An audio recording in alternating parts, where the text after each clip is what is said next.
지금 이제 이 선거운동 하시면서 우리 문재인 후보 홍보할 때요. 그러니까 문재인 후보의 지금 대표적인 장점이 한 9가지 되니까 이 우리 세 분 나오셨으니까 3가지씩만. 왜 문재인인가? 한번 정청래 의원님. 아니 나는 맨 마지막에 할게요. 네. 그렇지. 그렇지. 정청래 네. 선배 마지막에 해야지. 그래야지. 네, 맞습니다. 왜냐면 빼놓은 것만 얘기하려고. 네, 그럼 우리 황 의원님부터.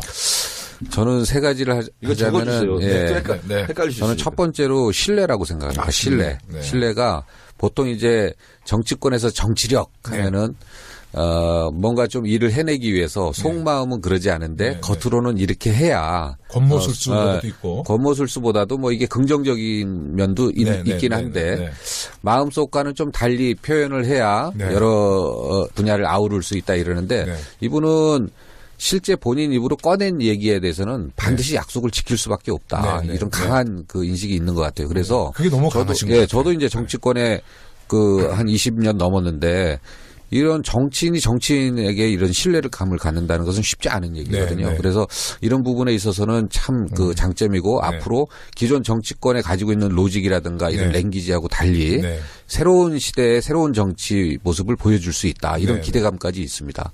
그다음에 두 번째는 실제 그 한국 사회가 상당히 위기 아닙니까 지금 뭐 경제 안보 그다음에 사회적 개혁을 통해서 뭐 개헌도 해야 되고 그런데 실제 문재인 후보를 보면 물론 그 전에는 인권 변호사로 쭉 삶을 살아왔지만 2002년 대선 때 노무현 대통령하고 같이 선거를 치러서 비서실장과 민정수석을 해서 청와대에 대한 그 국정 운영에 대한 경험도 있죠.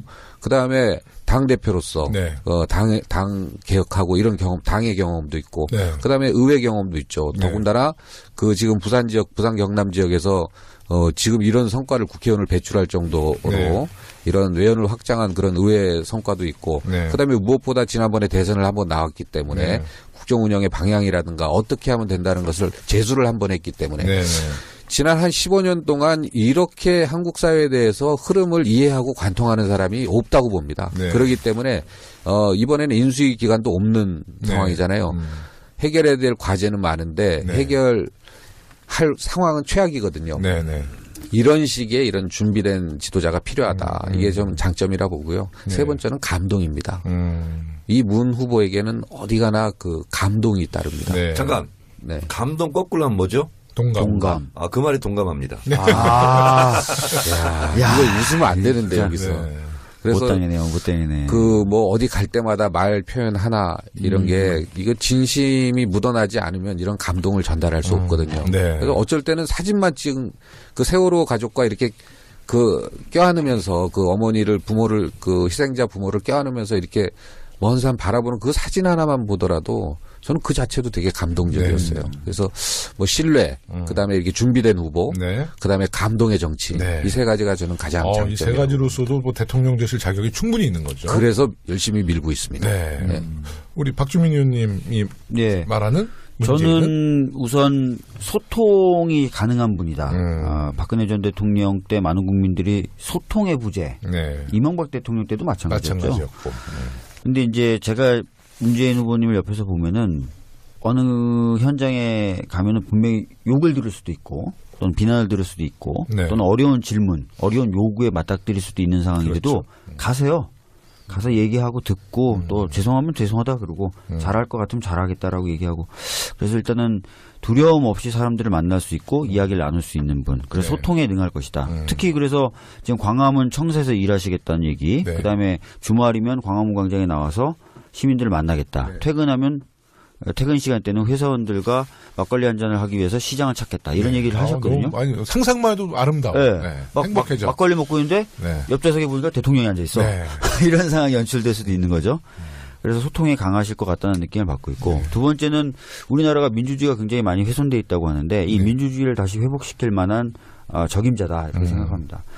살아오신 이력이 그렇잖아요. 민주주의를 위해서 구속도 되시고 그래서 그런 부분에 강점이 있다라고 생각되고 세 번째는 인권을 존중하는 대통령이 될 것 같아요. 어느 누구보다도 인권적 감수성이 뛰어나고 그렇기 때문에 아까 말씀드렸던 감동도 주고 또 소통도 가능하고 민주주의도 생각한다 이런 느낌 주는 거거든요. 그래서 인권이 다시 한번 존중되는 이 시대에 가장 또 필요한 이 시대가 민주주의와 인권.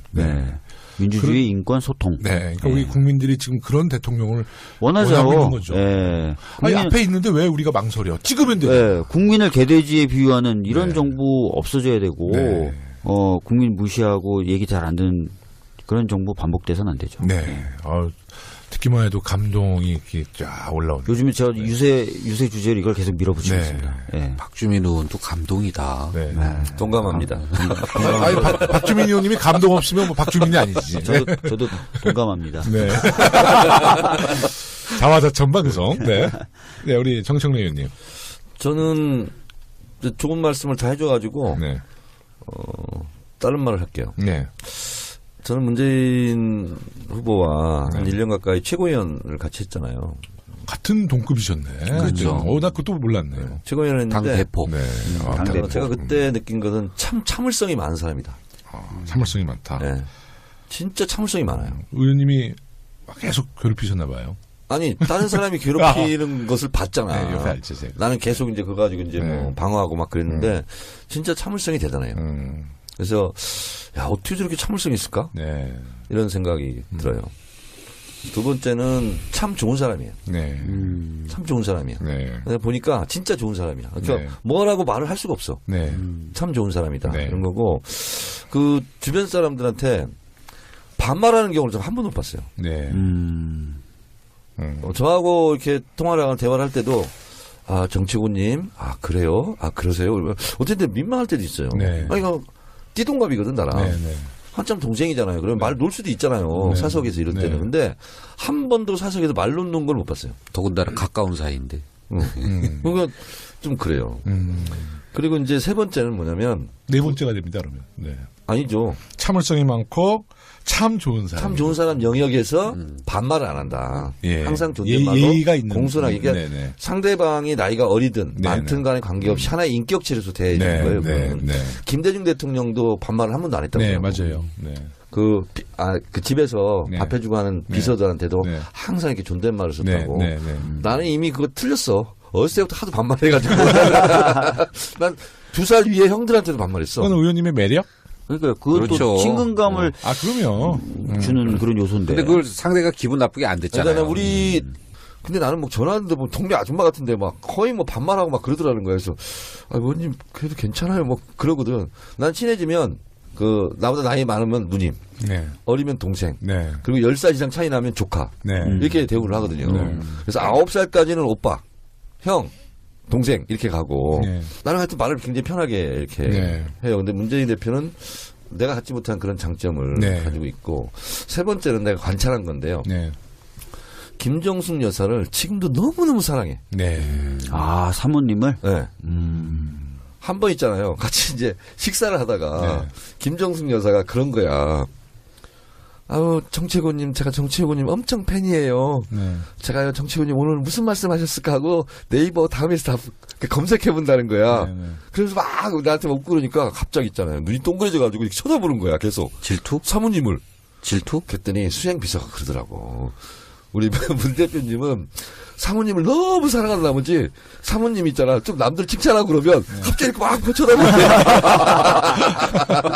나한테만 그런 게 아니래. 그러면서 너무너무 지금도 연애하는 것처럼 그렇게 서로 금슬이 좋아요. 근데 그게 참 보기 좋더라고. 그래서 어떻게 보면 대통령이면 상당히 지위도 높고 무슨 하늘에서 내려온 사람 같지만 보통 사람들과 똑같이 이렇게 살고 생각하고 행동한다. 정말 인간 냄새 나네요. 그런 부분이 참 좋았어요. 9가지 333. 이제 제가 마지막 활용정점을 딱 찍어야 돼요. 와. 저는 하여튼 문재인 후보, 그러니까 가능합니다. 저는 이제 박근혜 정부에서 가장 이제 문제점이 그 대통령이 남의 아픔을 모르는 사람이잖아요. 뭐 세월호 가족, 노동자의 눈물. 근데 문재인 후보는 정말 남의 아픔, 우리 서민의 고통, 뭐 노동자의 슬픔 그런 것을 참 공감하는 정치인이다. 그러니까 19대 대통령은 정말 국민들과 공감할 수 있는 대통령이 돼야 되는데 저는 거기에 가장 큰 호환 점수를 드리고 싶어요. 근데 어느덧 또 방송 이제 마무리할 시간이 됐습니다. 저 광고 있습니다. 네, 광고해 주십시오. 문재인의 국민의원이 되어 주십시오. 1588-2017 1588-2027 1588-2027 1588-2027 1588-2017 대리운전은 2017 진짜 술 먹고 국민 의원이라니까. 자, 재밌게 하려고 그랬죠. 1588-2017로 전화 주셔서 또 문자 주시면 바로 문재인의 국민 의원 인증서가 날라옵니다. 네. 저는 제안 하나 있습니다. 네. 우리 정청래 의원님께서 말씀을 좀 해주셔가지고 우리 아까 얘기했던 거 홍대 쪽 떼춤 유세 한번. 떼춤 유세? 저는 그거 적극 동참하겠습니다. 그럼 불금 때 해야지, 불금. 불금이든 아니면 뭐 토요일 뭐 아니면 사고 나면 어떻게 해? 너무 하루만 흥분해가지고 막 사람들 막. 진짜 네? 플래시몹 한번. 네. 이 시대 참 즉각 실천인으로서 실천하겠습니다. 예, 감사합니다. 역시 지도자로서의 모든 조건을 갖추셨어요. 동감합니다. 네. 감동입니다. 네. 이제 마지막으로 뭐 하실 말씀, 이제 방송 마무리하겠습니다. 네, 뭐 저도 뭐 딱히 드릴 말씀은 없고요. 오늘 뭐 이렇게 좀 아무런 준비 없이 네 분이 모여서 이야기했는데 여기서 이제 사실 진정성 있게 좀 대화 나눈 거잖아요. 1시간 동안. 여기에 이제 많은 해답이 있고 또 이렇게 모인 만큼 좀 이번 대선 남은 기간 동안 열심히 준비하고 열심히 뛰어서 꼭 좋은 대한민국, 새롭게 재구성하는 대한민국 만드는 데 기여하겠습니다. 고맙습니다. 자, 청취자 여러분들 고민하지 마시고 기호 1번 문재인입니다. 네, 기호 1번 문재인. 또 투표장 가실 때 한 분이 5분만 모시고 투표장 가서 기호 1번 문재인 뚝 찍으면 문재인 후보가 우리의 대통령이 될 수 있습니다. 네, 약장사 버전으로 좀 해주시죠. 주민 여러분 안녕하십니까. 19대 국회의원 정청래입니다. 대통령은 문재인을 부탁합니다.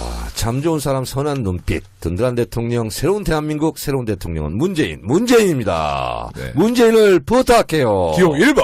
선배님, 그 재선되면 그렇게 할 수 있는 건가요? 누구나? 아유, 저는 진짜, 대선 때 노무현 대통령하고 같이 선거를 치러서 비서실장과 민정수석을 해서 청와대에 대한 그 국정 운영에 대한 경험도 있죠.